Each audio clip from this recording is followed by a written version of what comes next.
Welcome to another session of Scatteryan. I've got three jaw-dropping stories for you, bad examples of what not to do after a breakup. The first story is of a man who went to celebrate his breakup by bungee jumping, because nothing says I'm over you like throwing yourself off a bridge. As you can imagine, things did not go as planned. Story 2. It's one that takes the phrase moving on to a whole new level. A 52-year-old man was tired of his ex-wife, so he decided that the best solution was to terminate her just like his marriage. And the finale story involves a Brazilian woman who was fueled by jealousy and betrayal. She came up with a diabolical plan to get rid of her cheating husband once and for all, putting deadly poison in her kiss of death. Yes, my people, welcome back to the channel. Welcome back to another session of Scatteryan, where we discuss anything that relates to people, society, and culture. I'm your guy, Toves. In today's episode, we are going to be dipping our toes into the realms of post-heartbreak behavior. You know, that emotional state of mind where common sense goes on vacation and impulse takes over. Well, strap in, people, because I've got three jaw-dropping stories for you that shows questionable life choices and bad examples of what not to do after a breakup. Before we go into those stories, let me ask you a quick question. What is the most extreme thing that you have done after a breakup? Mine was pretending that the person never existed in the first place or that I never met the person. However, that strategy did not work for me because I could not ignore all of the activities I did in that period. Neither could I ignore all of my achievements during that period. So that was a terrible strategy. But how about you? What is the most extreme thing that you have done to cope with a breakup? Please leave that in the comment section below. And while you're scrolling down, kindly tap the like button and subscribe if you're new or if you're yet to do so. Thank you very much. All right, then, let's cut a yarn. The first story for this session is of a man who went to celebrate his breakup by bungee jumping.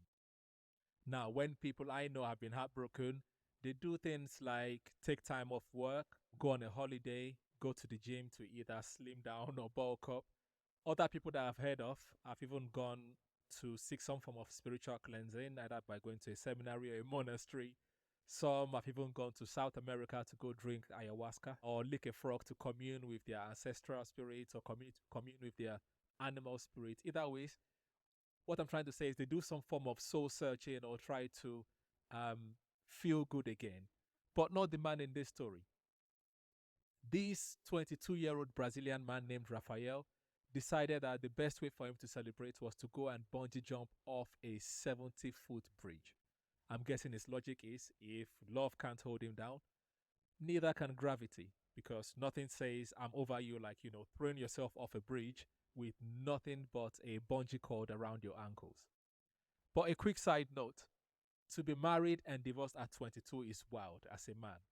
Yeah, but then again, some people get married for different reasons, and as they say, once you meet the right person, you should not waste time, you should settle down.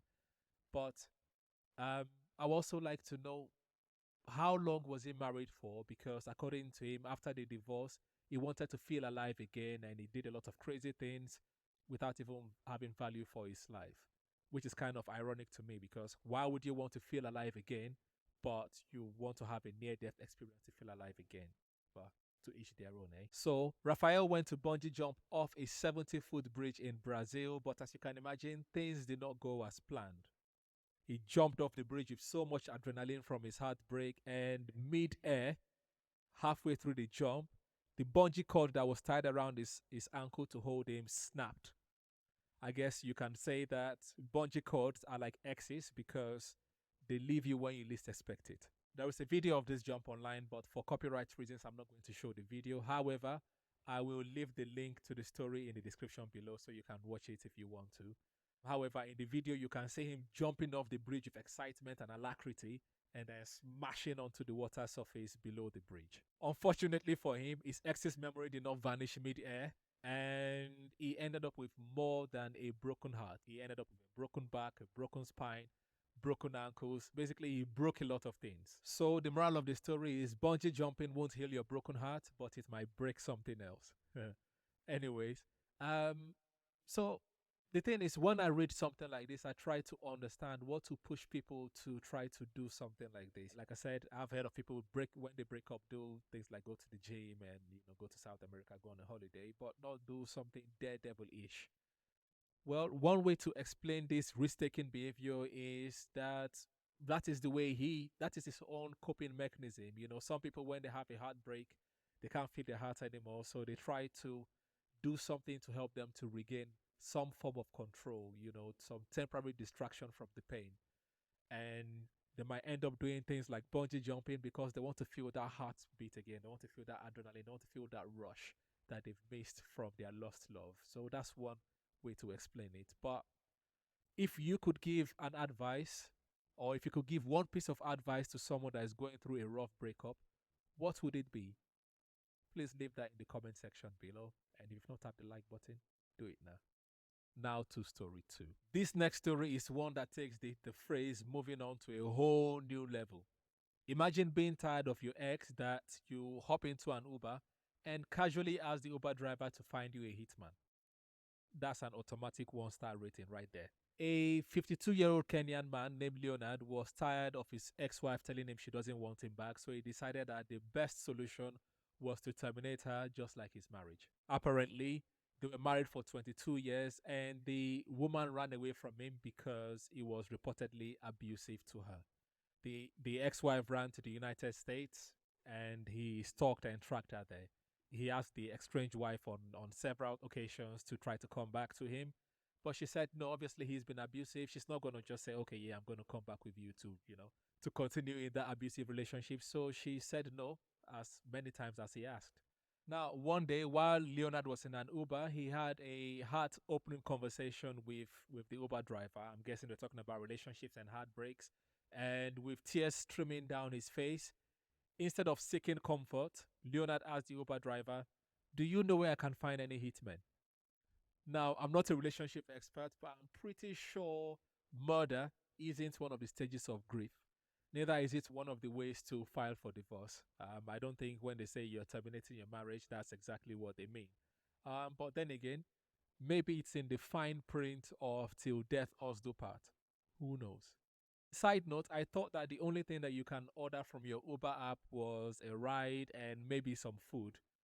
Have you ever seen take out your X option in there? Please, if you do, let me know. All right. And also, I would like to know how many Uber drivers did Leonard ask this question? Because I don't know if that's how the Uber drivers operate in Kenya. Because what gave him the impetus to go to America and decide that he's going to ask a random Uber driver where to find a hitman or if he knows any hitman? I know they have guns everywhere, but the Uber driver is not going to automatically become a hitman to take out someone's wife, isn't it? But anyway, luckily, the Uber driver was a law abiding citizen, so he went to report the issue to the police. And the police people assigned an undercover agent to pose as the hitman. So Leonard, the Uber driver, and the undercover police officer come Terminator met on several locations. They decided on a price and date for termination. Now, in their agreement, Leonard agreed that the hitman should do the do when he must have been in Kenya so that he can have a solid and strong alibi. And they agreed, like I said, they agreed on the payment. And so he gave the undercover police officer a part payment, and that's how he was arrested because now he's proven motive and basically everything is now beyond reasonable doubt that he actually wanted to kill his wife. So they arrested him. Right. So the moral of the story is when heartbreak hits, don't turn your Uber driver to a mafia hotline. I'm only joking. Don't let resentment and anger cloud your judgment because when it comes to revenge, sometimes the only thing that you might end up hurting is your own dignity. And also, just for clarity, Uber is not a Terminator connector service. All right? Let's put that out there. They only do food and ride as far as I'm aware of. Right? Thank you very much. I don't want to be sued. Now, just like the first story, can I rationalize this behavior? Not really. I can only say that the Leonard, the Kenyan man, I keep saying Leonard because I know Leonard is in the West Africa. We say Leonard. So if you're wondering what I've been saying all this time, is my code switching, fighting with each other. Anyways, so We can say that Leonard, I got it, has some form of emotional dysregulation, which means that he's not able to regulate his emotion properly. So, out of that emotional, um, negative emotion of betrayal, resentment, powerlessness, he wanted to gain some form of control by um, showing some dominance, but he went about it the wrong way because obviously murder is an extreme level of aggression that people should not be tapping into. And we can also say that that story kind of ties with toxic masculinity, where societal expectations of male dominance and male honor might have made Leonard to feel like this person has basically disrespected him, that his ex-wife had disrespected and dishonored him, and wanted to teach her a lesson, but that's not the right lesson to be teaching. So once again, toxic masculinity shows not to be the way to go about things. So, another question: what is the wildest thing that you have done to get your ex back, or what is the wildest thing that you've heard that someone did to get their ex back? Please leave that in the comment section below. And if you've not tapped the like button yet, kindly press it. And now for the grand finale. I'm joking. And now for the grand finale story. This one involves a scorned Brazilian woman who was fueled by jealousy and betrayal. Let's call her Ana Maria because I did not find the lady's name in the report that I read. Ana Maria came up with a diabolical plan to get rid of her cheating husband once and for all. And instead of using a gun or a knife, she went with a more intimate approach. And her weapon of choice, poison. I guess you could say she put the toxic in toxic relationship. But here's the plot twist.